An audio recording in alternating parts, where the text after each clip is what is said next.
The text came at 3:47 p.m. on a Tuesday, right as I was debugging a particularly nasty piece of code that had been driving me insane for the better part of 3 hours. I'm in the hospital. Mental health crisis. This is all your fault, Eli. I can't take your emotional misuse anymore. I stared at my phone screen, reading Mara's message 3 times before the words actually sank in. My wife of 4 years, the woman who'd been dodging my marriage proposals for the past 18 months, with excuses ranging from "I'm not ready" to "marriage is just a piece of paper," was apparently having a breakdown. And somehow it was my fault. My hands shook as I grabbed my jacket and the engagement ring I'd been carrying around like a lucky charm for months. The roses I'd bought for our anniversary dinner tonight sat wilting on my desk. Pink ones, her favorite, though she'd probably find some way to criticize the color choice. "Will," I called to my cubicle neighbor, a former Boston cop who'd become my closest friend since joining the software company. "I gotta go. Mara's in the hospital." Will looked up from his monitor, his weathered face creasing with concern. What happened? Mental health crisis, apparently. She says it's my fault. I couldn't keep the bitterness out of my voice. After years of Mara's emotional manipulation, her guilt trips, and her constant threats to leave whenever I brought up commitment, part of me wondered if this was just another elaborate scheme to avoid the conversation we'd been dancing around for months. "Which hospital?" Will asked, already reaching for his keys. "I'll drive you." "Mass General, I assume. That's where she always goes." I paused, looking at the roses. "Should I bring these?" "Bring everything, man. If she's really in crisis, she'll need to know you care." The drive to Mass General took 23 minutes through Boston traffic, with me alternating between panic and skepticism. Mara had a flair for the dramatic. It's what made her so good at her job as a social media manager for luxury brands. She could spin any story, make any product seem essential, turn any minor inconvenience into a major tragedy worthy of sympathy and attention. But a mental health crisis? That seemed extreme, even for her. "You know what's weird?" I said as Will navigated through downtown traffic. "She was fine this morning, made her usual passive-aggressive comment about the dishes, complained that I was breathing too loud while she was doing yoga, but nothing that screamed breakdown imminent." Will glanced at me sideways. "Sometimes people hide it well." "Yeah, but Mara doesn't hide anything. She's the most emotionally expressive person I know. Yesterday she cried for 20 minutes because her favorite coffee shop changed their Wi-Fi password." We pulled into the hospital parking garage, and I clutched the roses tighter. The engagement ring box felt like it weighed 1,000 pounds in my pocket. Maybe this crisis would bring us closer together. Maybe she'd realize how much she needed me, how much we needed each other. Maybe this was the universe's twisted way of pushing us toward the commitment she'd been avoiding. The emergency room was the usual chaos of fluorescent lights, antiseptic smells, and people in various states of distress. I approached the reception desk with what I hoped was the appropriate level of concerned husband urgency. "Hi, I'm looking for my wife, Mara Parker. She texted me that she was admitted for a mental health crisis." The receptionist, a tired-looking woman in her 50s, typed something into her computer and frowned. "I'm not showing anyone by that name in our system today." My stomach dropped. "Could you check again? Mara Parker, Parker. She would have come in within the last few hours." More typing, more frowning. "Sir, I've checked our emergency admissions, our psychiatric hold list, and our general patient database. We don't have anyone by that name." "That's impossible. She texted me from here." I pulled out my phone, showing the message. "See? She said she was in the hospital." The receptionist looked at the screen with the practiced patience of someone who'd dealt with confused family members before. "Sir, that text doesn't say she's at Mass General specifically. Have you tried calling other hospitals in the area?" I called Boston Medical Center. Nothing. Brigham and Women's, nothing. Tufts Medical Center, nothing. Will found me pacing in the parking garage 45 minutes later.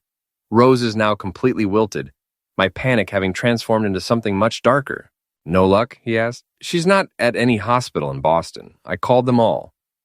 I looked at my phone again, rereading the message that had sent me on this wild goose chase. "Will, what if she's lying? Why would she lie about being in a mental health crisis?" "I don't know, but I'm going to find out." I opened the Find My iPhone app, something I'd set up on both our phones after Mara lost hers at a concert last year. The little dot that represented my wife was not at any hospital. It was moving along Route 6, heading toward Cape Cod. "Son of a witch," I whispered. Will looked over my shoulder at the screen. Cape Cod? What's in Cape Cod? I have no idea, but I'm absolutely going to find out. The drive to Cape Cod took 2 hours, during which I called Mara's parents, something I usually avoided unless absolutely necessary. Richard and Patricia Chamberlain were old Boston money, the kind of people who still said things like summer as a verb and considered anyone who worked with their hands to be part of the service class. Eli, dear, Patricia's voice came through the car speaker with its usual mix of condescension and forced politeness. How lovely to hear from you. Though I must say, calling during cocktail hour is rather— Mara's missing, I interrupted.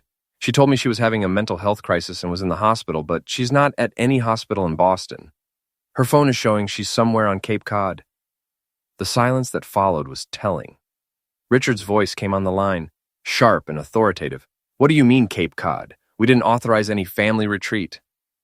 I don't know what's going on, but I'm driving down there now. The GPS shows her at some resort near Provincetown. We're coming with you, Patricia said immediately. If our daughter's having some sort of breakdown, she needs family support. And if she's not having a breakdown? I asked. Another silence. Then Richard's voice, colder now. Then we need to know what she is doing. We met at a gas station in Sandwich, where the Chamberlains pulled up in their pristine Mercedes, looking like they were heading to a regatta rather than a potential family crisis. Patricia emerged, wearing pearls and a concerned expression that looked practiced in a mirror. Show us the location, Richard demanded, his silver hair perfectly styled despite the evening wind. I held up my phone, showing the little dot that had remained stationary for the past hour at something called the Ocean View Grand Resort. I know that place, Patricia said, her voice tight. It's very exclusive, very expensive. How would Mara afford— She stopped, looking at her husband.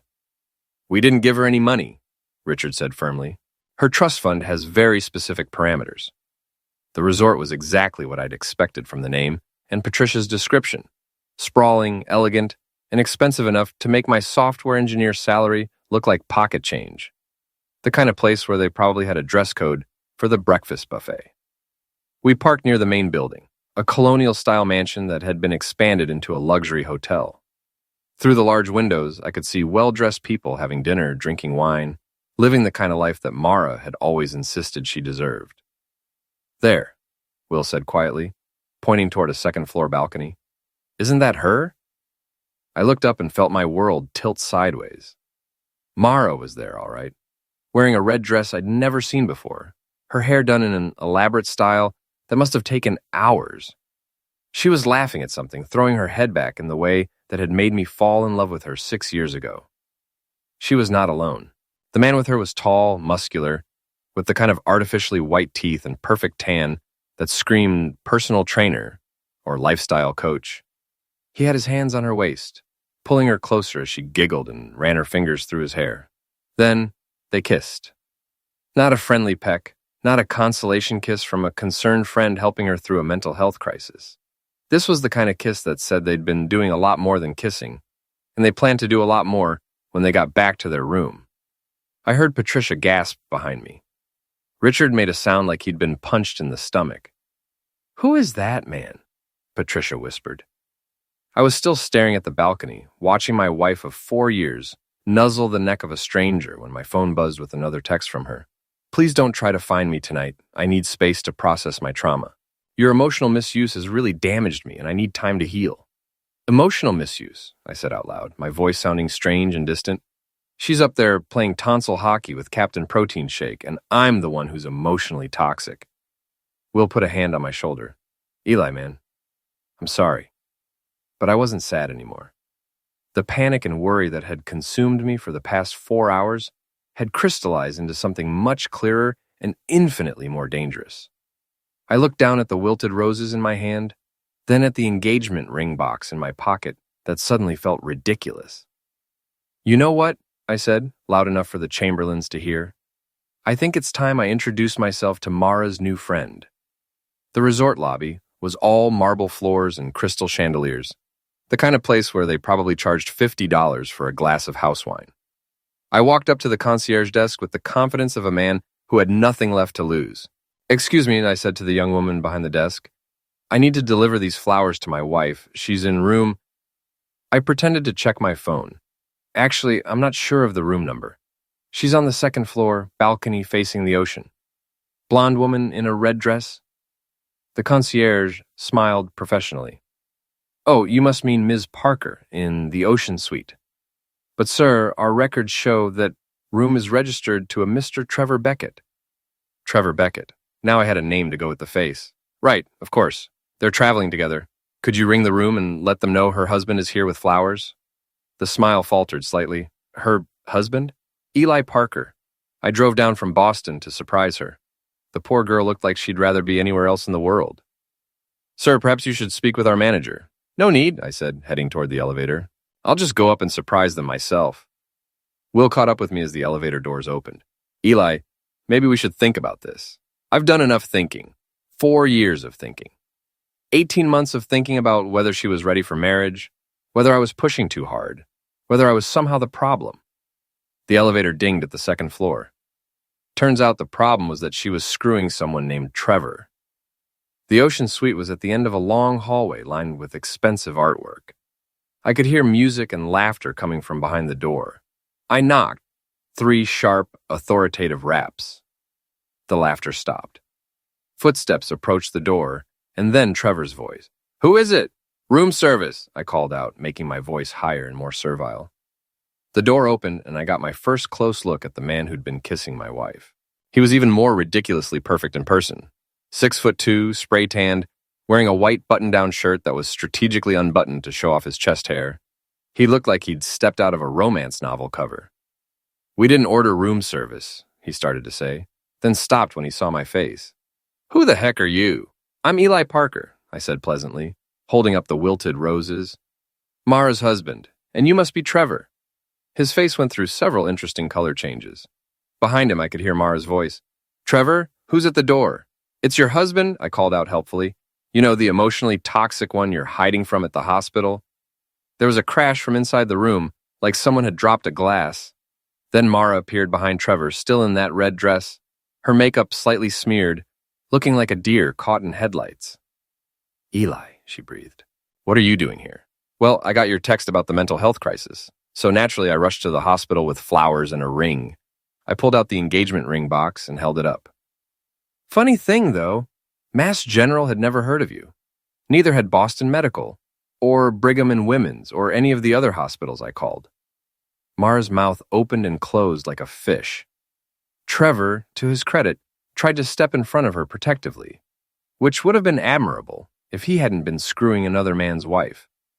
Look, man, Trevor said, I think there's been some kind of misunderstanding.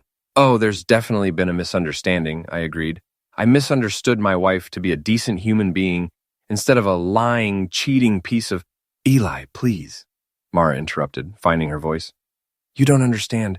Trevor and I were just friends. He's helping me through a difficult time. I looked at her red dress, her mussed hair, the unmistakable glow of a woman who'd been thoroughly satisfied. Is that what we're calling it now? Friendship? You're being paranoid, she said, but her voice lacked conviction. Your jealousy and controlling behavior are exactly why I needed to get away. My controlling behavior? I laughed, and it came out harsher than I'd intended. Mara, I've spent 4 years walking on eggshells around you. I've apologized for breathing too loud, for leaving dishes in the sink for 30 minutes, for asking if you wanted to get married. The only thing I've ever tried to control is my own reaction to your constant emotional manipulation. Trevor stepped forward aggressively. Hey, you can't talk to her like that. Actually, Trevor, I can. She's my wife. Or at least she was until about 20 minutes ago. I looked back at Mara. Just out of curiosity, how long has this been going on? There's nothing going on, she insisted, but her eyes were darting between me and Trevor like she was calculating escape routes. Right, so you always take platonic friends to expensive resort hotels and make out with them on balconies? The color drained from her face. You were watching us? Hard to miss. You're right there on the balcony, visible to anyone in the parking lot. I gestured toward the sliding glass doors. Including your parents, by the way. They're downstairs in the lobby, probably having a very interesting conversation with the hotel manager about their daughter's mental health crisis. If Mara had been pale before, she was practically translucent now. My parents are here?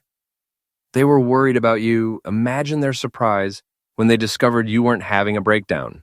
You were having Trevor. Trevor's face was turning red. Okay, that's enough.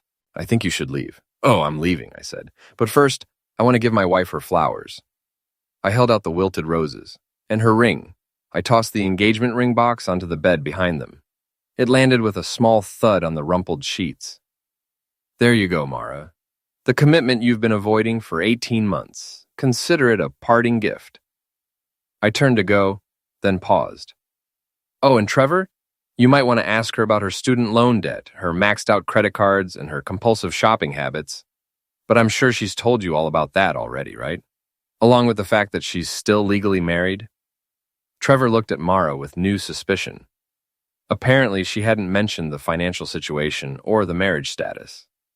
I walked away, leaving them to sort out their complicated new reality. Behind me, I could hear Mara starting to cry. The same manipulative tears she'd used on me countless times when she got caught in a lie. But this time, they weren't my problem.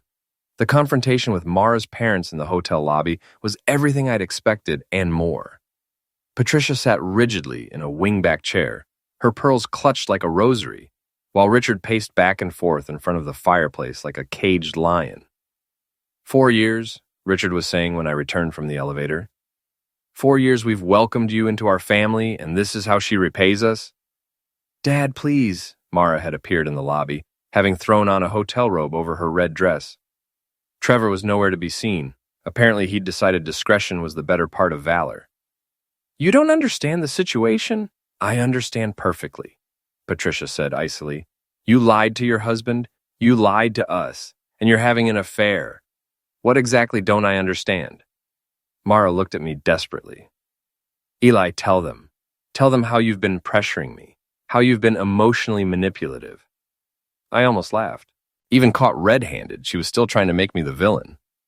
Mara, your parents just watched you making out with another man on a hotel balcony. I don't think my alleged emotional manipulation is the issue here. You followed me here, she said, her voice rising. You stalked me.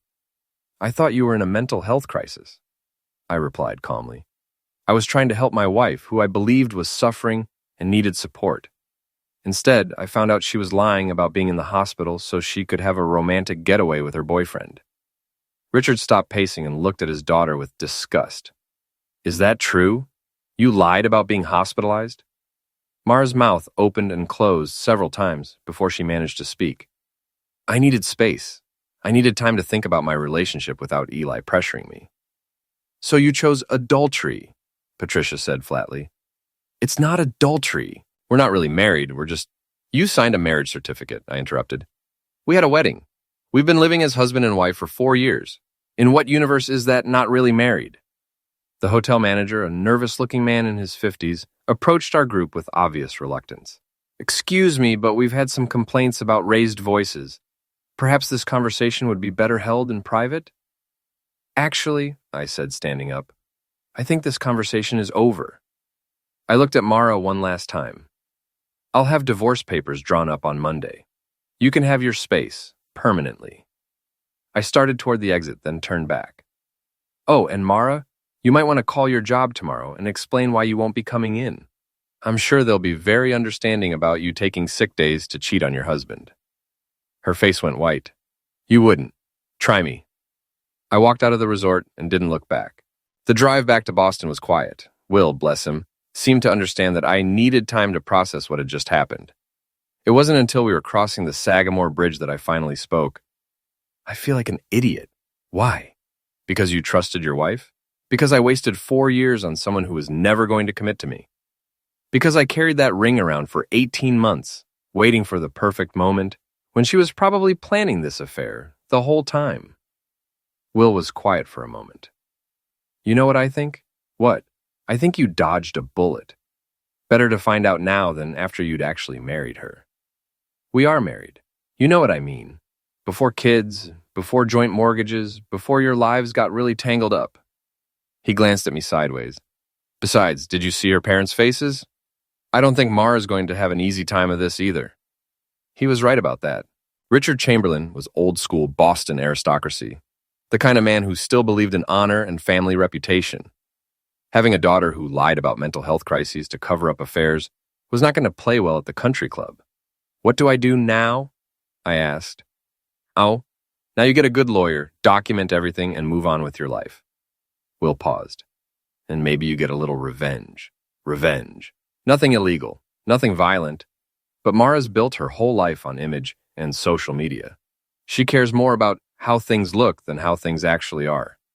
He smiled grimly. Might be time to show people how things actually are. I thought about that as we drove through the night, heading back to a life that suddenly felt completely different than it had that morning. Mara had spent years manipulating me, making me question my own perceptions, convincing me that I was the problem in our relationship. Maybe it was time to return the favor. I didn't sleep that night. Instead, I sat at my kitchen table with my laptop, documenting everything. Screenshots of Mara's fake hospital text, photos of the hotel receipt I'd grabbed from the lobby, a detailed timeline of the evening's events, complete with witness statements from her parents.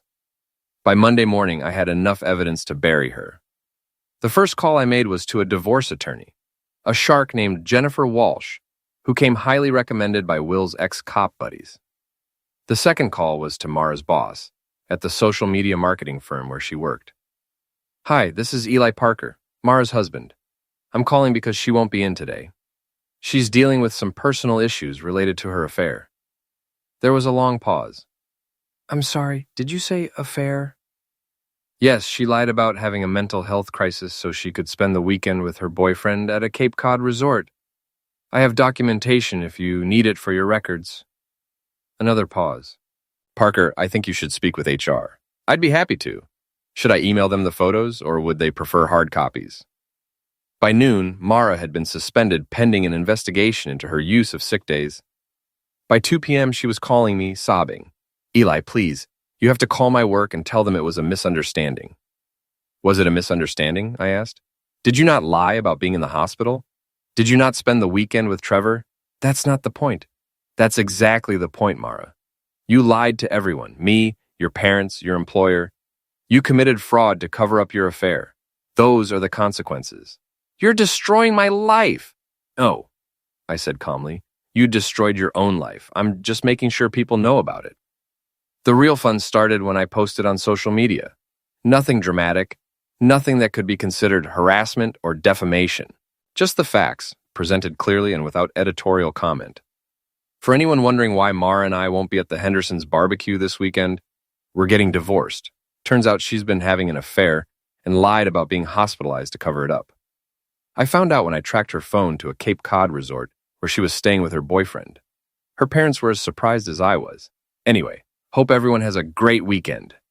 I posted it to Facebook, Instagram, and Twitter simultaneously. Within an hour, it had dozens of likes and comments, mostly from friends expressing shock and support. Within 3 hours, it had been shared enough times that people I didn't even know were commenting. Mara's friends tried to defend her, of course. Sophie, her college roommate, posted a long comment about how relationships are complicated and we shouldn't judge. Fiona, her work friend, suggested that I was being vindictive and cruel.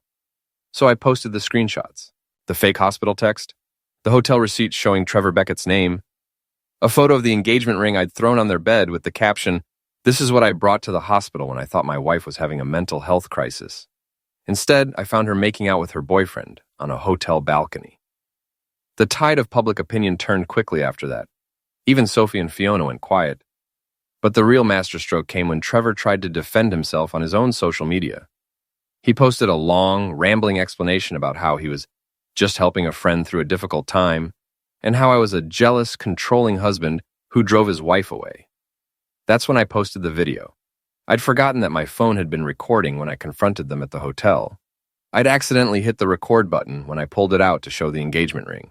The video was shaky and the audio wasn't great, but it clearly showed Mara in her red dress, Trevor in his unbuttoned shirt, and the unmistakable evidence of their affair. More importantly, it showed Mara lying, repeatedly, claiming they were just friends while standing in a hotel room with rumpled sheets, insisting there was nothing going on while wearing another man's shirt over her dress. The video went viral. Not internet famous viral, but viral enough that everyone in our social circle saw it. Viral enough that Mara's employer saw it. Viral enough that Trevor's business, he owned a high-end gym in Cambridge, Started getting negative reviews from people who thought cheating with married women was bad for business.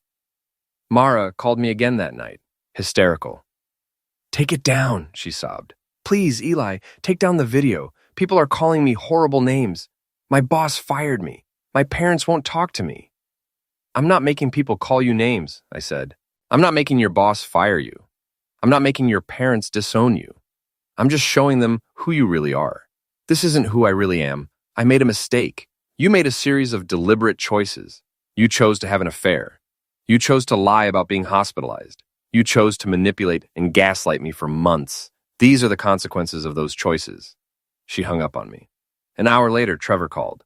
"Look, man," he said, trying to sound reasonable. "I think this has gone far enough. Mara's learned her lesson. Maybe it's time to let it go."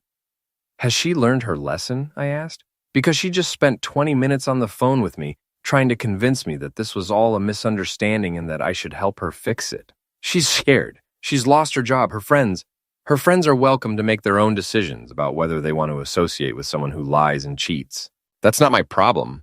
You're ruining her life over one mistake." "Trevor, let me ask you something. Did she tell you she was married when you started sleeping with her?"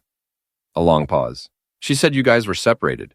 "We were never separated. We lived in the same house, slept in the same bed, and had dinner together the night before she went to meet you." "Did she tell you about her financial problems, her compulsive spending habits? The fact that she's never held a job for more than 2 years because she can't handle criticism?" Another pause. Longer this time. "She's not who you think she is, Trevor, but hey, she's all yours now. Good luck with that." I hung up and poured myself a drink. For the first time in months, I felt like I could breathe. 3 weeks later, I was settling into my new routine: work, gym, dinner with Will, repeat, when Mara showed up at my office. She looked terrible. Her usually perfect hair was unwashed and pulled back in a messy ponytail. She'd lost weight, and not in a good way. Her clothes were wrinkled, and she had the hollow-eyed look of someone who hadn't been sleeping. "We need to talk," she said, appearing at my cubicle like a ghost from my past. Several of my coworkers looked up with interest. The story of my wife's affair had made the rounds at the office, partly because I'd needed to take time off for lawyer meetings, and partly because Will had a big mouth when he was angry on someone else's behalf. "I don't think we do," I said, not looking up from my computer. "Please, Eli, 5 minutes." I sighed and saved my work. Conference room B is empty.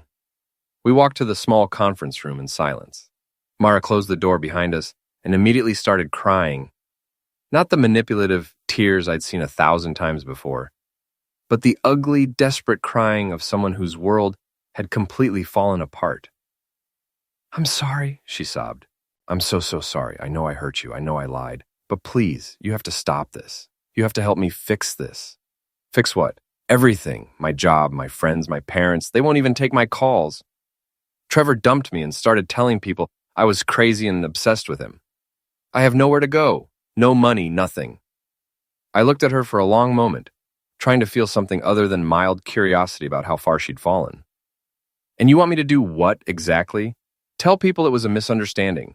Tell them we were having marriage problems and I made a mistake, but that we're working it out." "But we're not working it out. We're getting divorced. We don't have to. We can go to counseling. We can—" "Mara, stop." I held up a hand. "Just stop. Do you hear yourself right now? You're not sorry you had an affair. You're not sorry you lied to me and manipulated me for months. You're sorry you got caught. You're sorry there were consequences. That's not true, isn't it? If I hadn't tracked your phone to that hotel, would you have ended things with Trevor? Would you have confessed and asked for forgiveness? Or would you have kept lying, kept manipulating, kept making me think I was the problem in our marriage?" She opened her mouth to argue, then closed it. We both knew the answer. "I loved you," she said finally. "I still love you." "No, you don't. You love the idea of me. You love having someone to blame when your life doesn't go the way you want it to. You love having someone who will clean up your messes and make excuses for your behavior." I stood up. "But you don't love me. If you loved me, you wouldn't have spent 4 years making me feel like I was crazy for wanting a committed relationship." "I was scared. You were selfish. There's a difference." I walked toward the door, then paused. "For what it's worth, Mara, I hope you figure out how to be happy. But you're not going to figure it out by trying to manipulate me into saving you from the consequences of your own choices." "Eli, please." "Goodbye, Mara." I left her in the conference room, and went back to my desk. Through the glass walls, I could see her sitting there for another 10 minutes, crying into her hands. Then she got up, walked past my cubicle without looking at me, and left the building. I never saw her again. The divorce was finalized 6 months later. Mara didn't contest it. She couldn't afford a lawyer, and her parents had made it clear they wouldn't be funding her legal defense. She moved back in with her college roommate Sophie, who lasted about 3 months before kicking her out for not paying rent. Trevor's gym went out of business after several of his married female clients discovered his tendency to blur professional boundaries. He moved to Florida and became a personal trainer at a resort, probably charming wealthy divorcees and telling them about his crazy ex-girlfriend who stalked him. Richard Chamberlain called me once, about a month after the divorce was final. He offered me a job at his investment firm. Better pay, better benefits, better everything. I turned him down politely. I didn't need his guilt money, and I didn't want any more connections to that family. But I did appreciate the gesture. Will and I still work together, still have dinner twice a week, still laugh about the night we drove to Cape Cod to rescue a woman who didn't want to be rescued. He's dating a nice teacher from Somerville now, and I'm thinking about asking out the cute barista from the coffee shop near my new apartment. Life is good. Sometimes I wonder what would have happened if I'd never gotten that text, if I'd never tracked Mara's phone, if I'd never found out about Trevor. Would she have eventually confessed? Would she have left me for him? Would I have spent years wondering why my wife was so distant, so critical, so unwilling to commit? Probably. But I'm glad I found out when I did. I'm glad I saw who she really was before I wasted any more time trying to be the man she wanted me to be. I'm glad I learned that sometimes the best revenge isn't elaborate schemes or public humiliation. Sometimes it's just letting people see the truth and make their own decisions about what kind of person they want in their lives. Mara taught me a lot about manipulation, about gaslighting, about how someone can make you doubt your own perceptions and blame yourself for their bad behavior. But she also taught me something else, that the truth is a powerful tool, and sometimes the best thing you can do is just step back and let it work. I kept the engagement ring, not for sentimental reasons. I had it reset into a nice pair of earrings for my sister's birthday. She loved them, and every time I see her wearing them, I smile and remember that sometimes the best gifts come from the worst experiences. As for the roses, I threw them away at the hotel. But I started buying myself flowers every Friday, just because I like them and because I can. It's amazing how much better life gets when you stop trying to make someone else happy and start focusing on making yourself happy instead.